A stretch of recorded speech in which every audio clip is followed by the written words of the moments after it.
Renegades of Puck to the trenches. It's time for Renegades of Puck TV. I'm your host and captain, Crazy Charlie Saunier. Welcome to the bunker, a unique hockey experience, the essence of no half-stepping. We sure would appreciate if you would go to renegadesofpuck.com. Right there, you can check out all of the different information points you will need to follow the Renegades of Puck. That's how you'll find all of our social media. You will also find access to our merchandise. We have a brand new alternate logo that was just debuted, and we are so very proud to have that featured in our store. Also, our classic tee is available to you and marked down right now at cost because we have a whole lot of new merchandise coming along very soon. We're very excited to have all of that debuting for you. Please follow us on all of our different social media accounts. A subscription on YouTube means a whole hell of a lot to an organization that is just getting started. We're just over 100 subscribers right now, and you guys are doing an awesome job. After just the first month, this is when we really have to start digging in. This is when things get tough. This is when all of my friends and your friends are going to stop paying attention and stop clicking on things just because they want to help and support something that's new. This is when we need to get the Renegades of Puck out there recruiting. This is when we need to be passing the links around and getting new people to the trenches. It's very easy. Direct them to our social media platforms. If Facebook is something that you enjoy, we are right there and we have a presence. So give us a follow on Facebook. If you like Twitter, we are right there. You can easily follow us at Renegades of Puck, and please do so. We're up for the interaction and we are there. So help us out, help us grow this brand. We can become a hockey community that is a good and a force for positivity in the hockey world, while also going to the hard areas and telling you the truth and bringing you a unique and entertaining hockey presentation. So we'd appreciate it if you would jump in the trenches by going to all of those different social media platforms. I have to thank all of our partners very quickly. Rebirth Sports, they make this jersey right here and so many other jerseys. They're not just jersey makers, they're hockey tailors, and they can outfit your organization with some of the best gear in the business. I have gloves made by Rebirth Sports that I just absolutely love, and they've also outfitted me with hoodies and a bunch of other things beyond that. Rebirth Sports, simply incredible, a great partner, and I look forward to telling you a lot more about them over the course of the coming weeks, months, and years. Also, Stripe Digital Solutions. Stripe Digital Solutions helped me create the logo that's on the wall right here, and the logo that's on the crest of this jersey also helps me manage the website and promote everything that I need to do to help the Renegades of Puck get out there in the world. It's not as easy as just recording a video and posting it to Facebook nowadays. It's much more difficult and complicated than that, and that's where Stripe Digital Solutions comes in. That's exactly why we're picking up so many more followers and subscribers and getting so many more likes, because Stripe Digital Solutions is out there on the front lines doing the work for the Renegades. And I have to bring your attention to Strong Style Fit. Well over 150 workouts right now on demand on YouTube, totally free from a certified personal trainer. Tracy is simply amazing. During the pandemic, she went ahead and started a certified personal training service online to go ahead and keep you motivated, keep you moving, and keep everything going. Totally donation-based. It became so successful that it became its own company and its own operation known as Strong Style Fitness. Go ahead and find her on YouTube, give her a subscription, and let her know you appreciate her jumping in the trenches with the Renegades of Puck. We couldn't do it without these great partners, and the partners that are the most important of all are each and every one of you Renegades of Puck.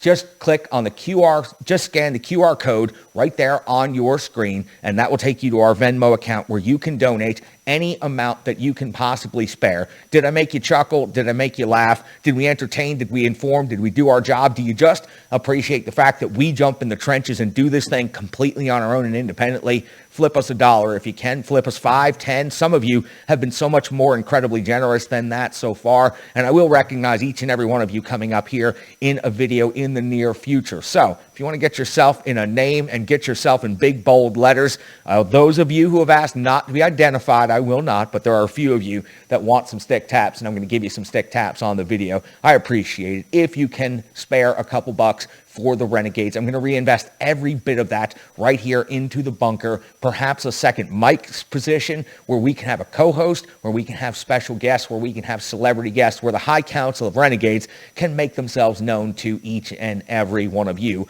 out there on Renegades of Puck TV. So thank you so much for jumping in the trenches with me, your host and captain, Crazy Charlie Saunier. Let's get into what you are here for. Let's deliver the goods and let's show you why you should be supporting us and why you should stop supporting those outlets that do not talk about the topic that you love the most, which is the Nashville Predators and hockey in general. That's what we're here to do, and that's what I'm going to do right now. So let's deliver the goods to you in the most no-half-stepping way that we know how.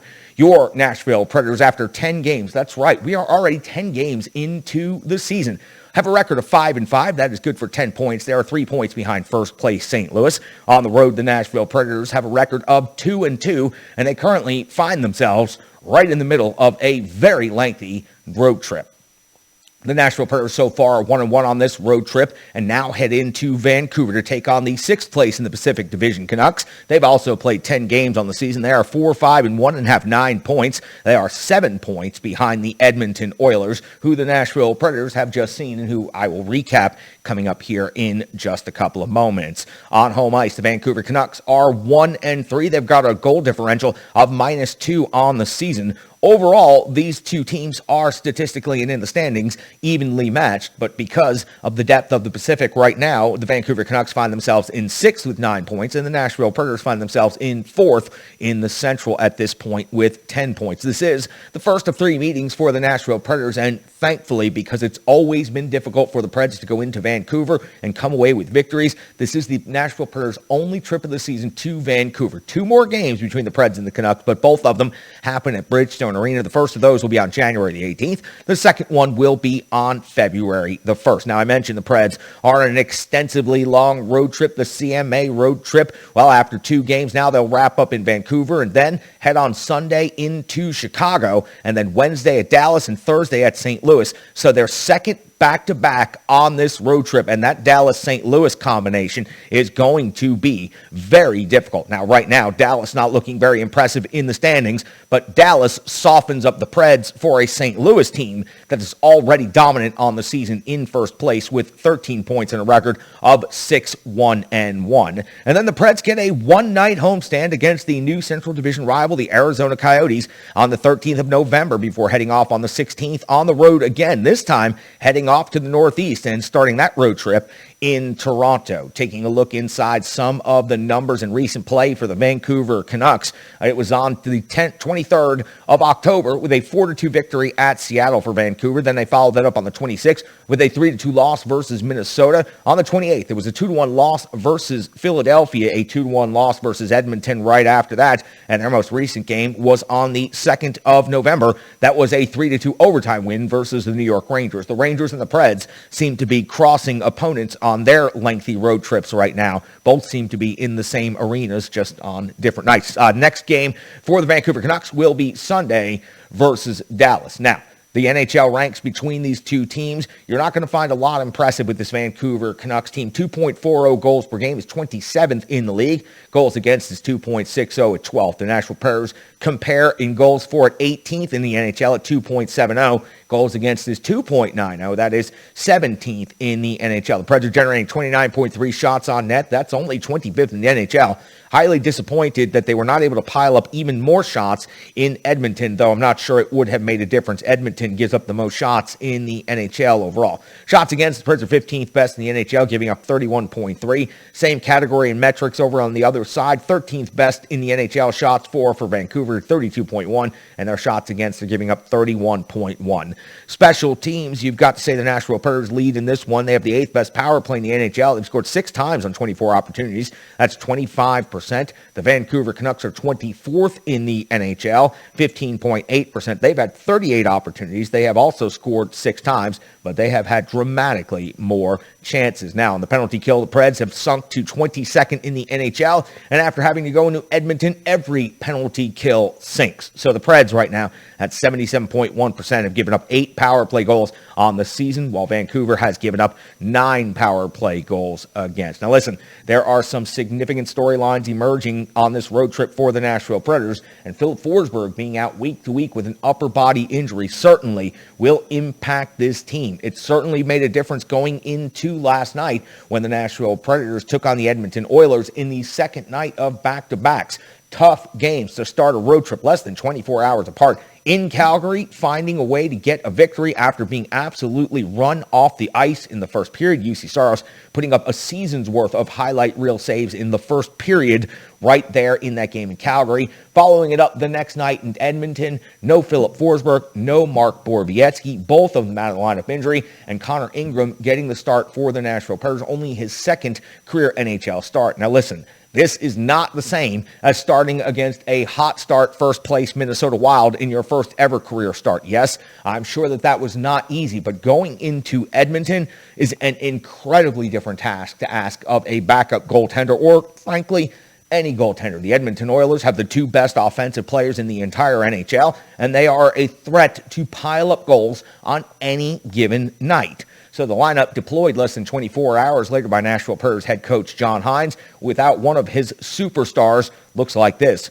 Tolvanen Johansson and Rocco Grimaldi with fresh legs did not play in Calgary, gets into the lineup and takes Forsberg's spot. Cut in Granlund and Duchesne, Trennan, Sissons and Janot, Cousins, Novak, and Tomasino, your defensive pairings, Yossi and Favreau, Ekholm and Carrier, Benning, your 5th defenseman, and with Borowiecki out of the lineup, I would have much preferred Myers get his opportunity to be out there on the ice and start learning, but Harper is in, and that means bad things are going to happen to the Nashville Predators.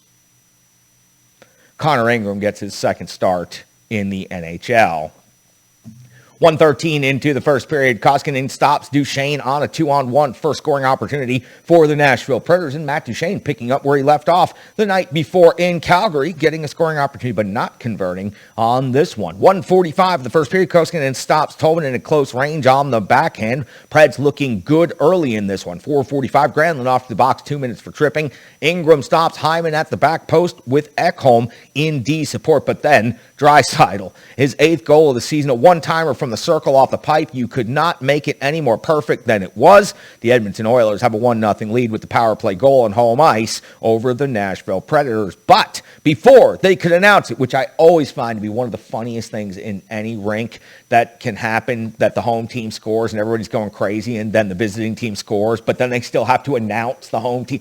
Okay, you guys get the point. It's funny. Matt Duchesne scores at 6:54 of the first period, his 4th goal of the season. Wrist shot off of the rush after the look-off and the delay. He beats the goaltender with his 4th goal of the season, tying the game up at 1 apiece. The PA announcer gets himself all caught up as the first period starts to unfold. We see some back and forth, and at 11:47, Ingram comes up with a big glove save after going post-to-post on Hyman. The Oilers are dominating play since the Preds have scored. The Preds are going to wear down quick, chasing the game and chasing the Oilers is the notation I made at this point in the first period. 17:59, Yossi gets a shot at pinballs all around, but unfortunately for the Nashville Predators, it goes away from danger. At the end of the first period, it's a tie game, but Edmonton outshoots Nashville 10-8. We hit the second period, only 1:27 in, and it's Yamamoto with his 2nd goal of the season. An easy rebound put back after a long shot, bounces off of a bunch of traffic and goes into the perfect shooting spot for Yamamoto to go ahead and finish this play off. A 2-1 lead in favor of the Oilers at 2:03.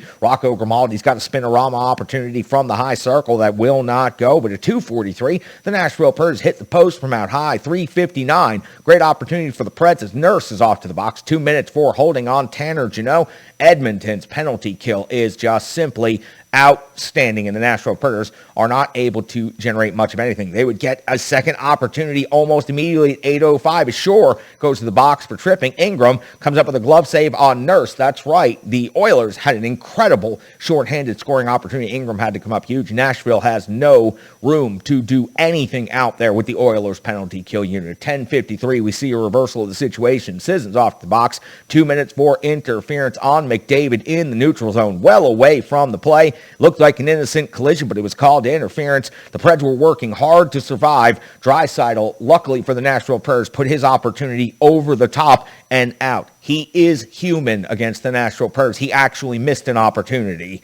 Koskinen comes up with a blocker save at 17:09, 19:47. Koskinen again stops Tolvanen, and the Preds are looking to get a little bit of energy going into the second intermission. Down by a goal, Edmonton out shooting the Preds 19-17. We hit the third period, and the Nashville Predators' legs are certainly starting to wear down from chasing the Oilers all over the ice in this game. At 27 seconds, though, we see Koskinen stop Trennan with a rebound opportunity as well. 3:41, Draisaitl, second of the game, ninth of the season. A wrist shot from high slot after a drop pass from McDavid. It's a 3-1 game. Then it's a 4-1 game at 4:59 as the fourth line for Edmonton is hard on the forecheck, forcing a turnover into the back of the net. The Preds honestly are looking gassed at this point in the game. Fogle does go to the box, 2 minutes for goalie interference. At this point, Koskinen does have to come up with a save on Tolvanen. Ingram has to come up with a huge shorthanded save on a 2-on-1 on Draisaitl. And then we see Ryan off to the box, 2 minutes for holding. It was a 5-on-3 for only 13 seconds.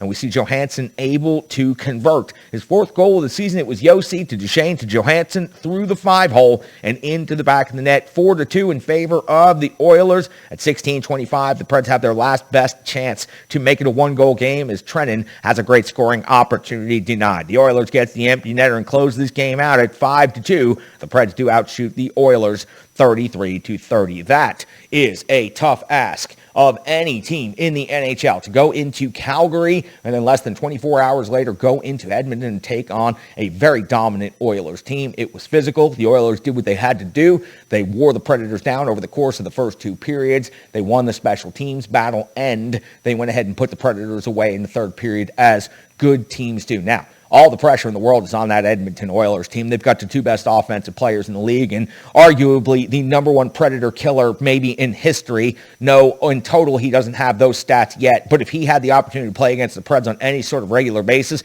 he absolutely would. 14 goals now in his career against this Nashville Predators team. Draisaitl just absolutely kills the Nashville Predators, and McDavid can do whatever he wants. Listen, if you have paid any attention, you just know they're on another level. There is no comparable in Nashville Predators franchise history to either one of those players. In an era that is deficient of high offense, those two are putting up points almost like it's the old days of hockey. For Connor Ingram, that's a brave performance to go out there and face down some of the best players in the entire NHL and make a statement and make your play as an opportunity right there in the NHL. Only your second start. Now your record is 1-1, but that was a great job right there. I hope you get plenty more opportunities with this Nashville Predators team. I've enjoyed watching your play to this point, but we know that the Nashville Predators did sign an experienced backup goaltender in Rich, and he is expected to be back very soon from the COVID list. The Nashville Predators haven't even had a chance to have him on the ice yet this season, so nobody even knows what he can do. Listen, I'm talking a whole lot about goaltenders, and that means I need to go to my favorite goaltender, the starting goaltender of the Renegades of Puck. He's been with me for so long, I rely on him to backstop this show, and he's got a lot to talk about. Connor Ingram's performance, UC Saros coming up and coming back into the lineup against Vancouver, and a whole lot more. He is Mostradamus. Take it away, my friend.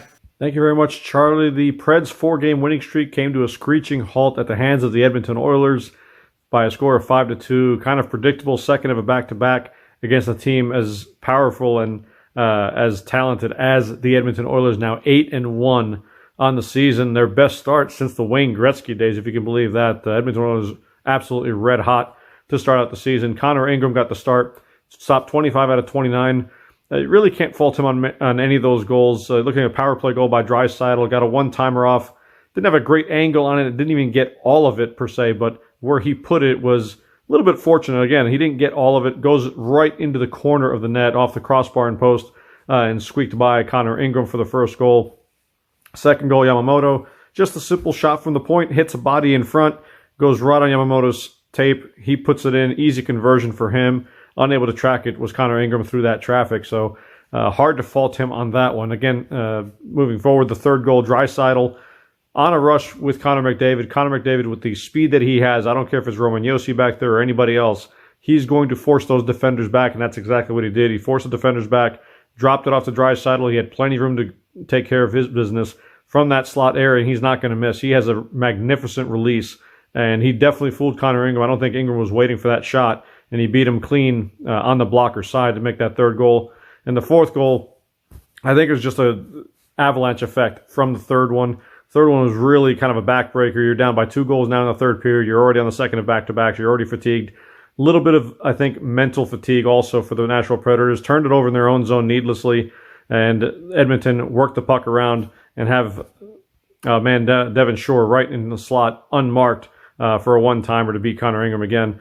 And look, that's going to happen. It's a second of back-to-backs, and you're chasing the game the entire time. The Preds were game. They were right in this game up until those 2 goals. Again, it doesn't take much, but a little bit of a mental lapse against a team like the Edmonton Oilers. We saw it a couple seasons ago, right before the pandemic hit. The Preds, I think, surrendered 8 goals against this Edmonton Oilers team, and a bunch of them came in a span of about 5 minutes. If you are not mentally sharp, this team will kill you, and they proved that last night.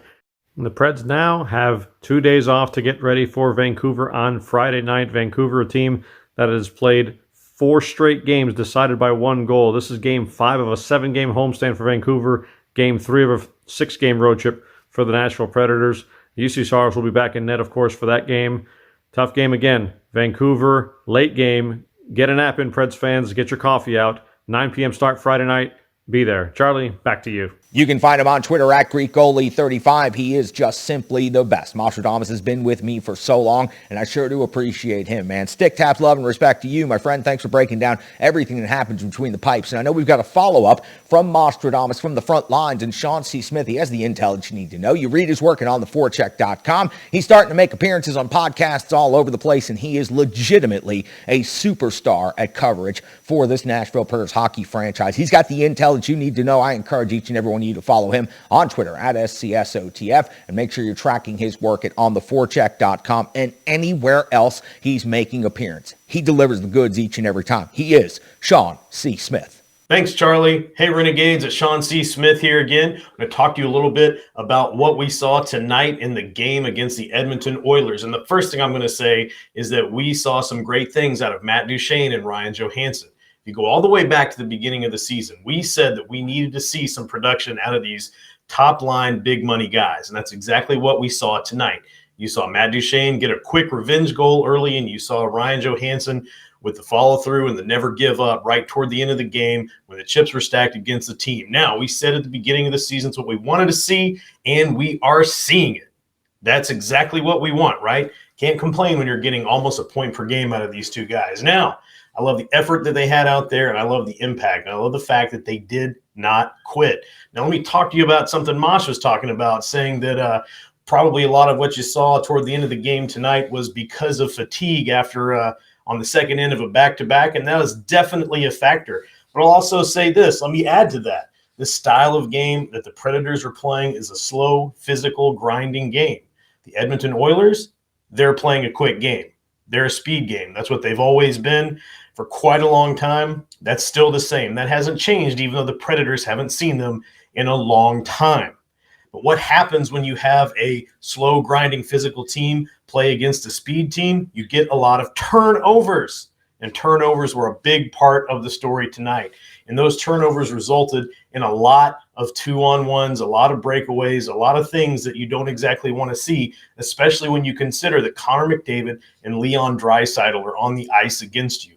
Now, let's just say with those 2 guys out there, I think everybody did a pretty good job, and I think we had a better effort out there than we saw against the Calgary Flames, although it didn't end as well. But let's say this. I don't understand, and this has nothing to do with the game. How come every time any team goes to Edmonton or even comes to wherever Edmonton's playing and loses to the Oilers, the losing team's players are forced to praise Connor McDavid and Leon Draisaitl? That just seems a little bit odd to me. I don't know why that's just a normal thing that happens every time. I don't think that anytime the Predators go in and beat another team, they ask the other team's players to talk about how great Roman Josi is. It just doesn't make any sense to me. It's just a weird thing about hockey, and I don't know why it happens. I'm going to throw it back over to you, Charlie. Thank you so much, Sean. I sure do appreciate you, and I appreciate everybody at ontheforecheck.com. At SCSOTF is how you find Sean on Twitter. You should definitely be following him. He's got incredible intel coming from the front lines, and Renegades of Puck TV would not be where it is right now without the efforts of Sean C. Smith and each and every one of the Renegades of Puck. We'll be getting Brian Baston and the Renegade Analytics Desk back into the show very soon, but for now, let me give you a couple of numbers. Just going back and checking the box score, your goal scorers for the Nashville Predators in the game against the Edmonton Oilers, Duchesne and Johansson. Now listen, got to give credit to these particular players. They are well outpacing what they did last year for this Nashville Predators team. Now, 9 points for Duchesne, 8 points for Johansson, but more importantly, 4 goals for Johansson. He's shooting the puck more, and he is scoring more. This is incredible and good to see. It's only 10 games into the season, and it's only 4 goals, but if they can continue at a trajectory like this, they'll finish well above where they finished in the last couple of years in goal scoring. So,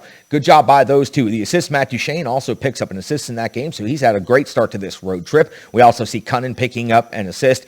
Team leaders in shots on net, Duchesne with 4, Grimaldi with 4, Tolvanen with 4, and also Josi with 4. So those fresh legs for Rocco Grimaldi paid off in this game. But unfortunately, he wasn't able to get onto the score sheet. Block sheets, got a trio. Block shots, got a trio with 3. Trennan, Carrier, and Ekholm each with 3 apiece. Hits, Cunnin had 5 in this game. Tolvanen had 6. Eeli Tolvanen's not been putting up points, not been scoring as of late this season, but he has been playing a fairly decent two-way game out there, and he is not afraid to go into the corners. That's certainly something I did not think we would be talking about. Putting up 6 hits in this game last night, that is impressive right there. Matt Benning with 4 hits in the game. Harper with 4 hits in the game, but other than that, Harper at 14 minutes and 57 seconds of totally wasted ice time that someone else could be using to develop. Just saying. Tough night for the Nashville Predators. Listen, that was a lot to ask for. I said go for the split, get 2 out of 4 points, and you'd probably be in a really good spot. It's a long road trip. If the Nashville Predators find a way to tip this thing over 50% of the points by the end of it, that will be an incredible job. These are some very tough rinks historically for the Nashville Predators to go into. They haven't found a whole lot of success in Calgary, Edmonton, or Vancouver, or Dallas coming up, or St. Louis. So, for the Nashville Predators, they just need to go ahead and keep trying to do everything they can to earn as many of these points as possible. And I sure as hell hope coming up over the weekend, after the Nashville Predators are able to defeat the Vancouver Canucks, they will stomp the ever-living bejesus out of the Chicago Blackhawks. That's something I very much would like to see, and I'd very much like to talk about here on Renegades of Puck TV. Listen, for each and every one of the Renegades of Puck, I so much appreciate each and every one of you out there. Stick taps, love, and respect to each and every one of you. Mostradamus was on the show. Sean C. Smith was on the show. Brian Baston will be coming back soon. The Ultimate One will be back soon. He got himself a brand new mic, so we're going to go ahead and teach him how to shoot his phone in horizontal and get himself full frame on Renegades of Puck TV for the first time and get himself a brand new microphone so he doesn't get his dog all pissed off every time he tries to cut a promo here for the show. I love every one of you guys. I appreciate you. Hope you've been entertained. I hope you've enjoyed this unique hockey experience from the bunker. I'm your host and Captain Crazy Charlie Saunier. Stick taps, love, respect.